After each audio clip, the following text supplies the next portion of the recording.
ប្រពន្ធថាលុយឆាយបានត្រឹមគួយគុណបានធ្វើប្រពន្ធមុខជាក្រខ្លួនអីនៅសម្បូរស្រីស្រីស្លៀកខ្លីអត់មានក្បាលអីលេចលើលេចក្ររលែកឃើញភ្លៀមឲ្យខ្ញុំបាត់រោលេចលើលេចក្រោមចេញនាមសល់អីស្រីសេកស៊ីបានត្រឹមសងសាដល់ចរិយាយកធ្វើប្រពន្ធថាលុយឆាយបានត្រឹមគួយគុណបានធ្វើប្រពន្ធមុខជាក្រខ្លួន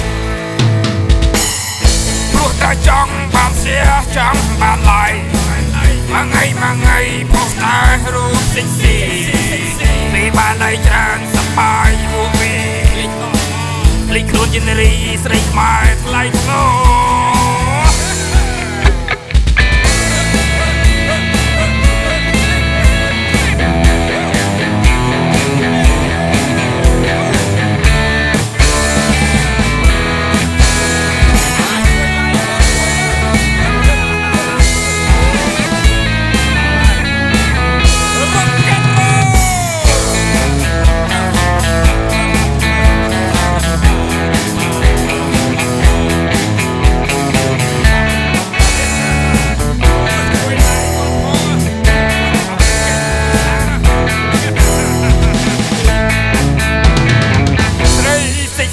ត្រឹមសងសាដល់ចរិយាយកធ្វើប្រពន្ធថាលុយឆាយបានត្រឹមគួយគុណបានធ្វើប្រពន្ធមុខជាក្រ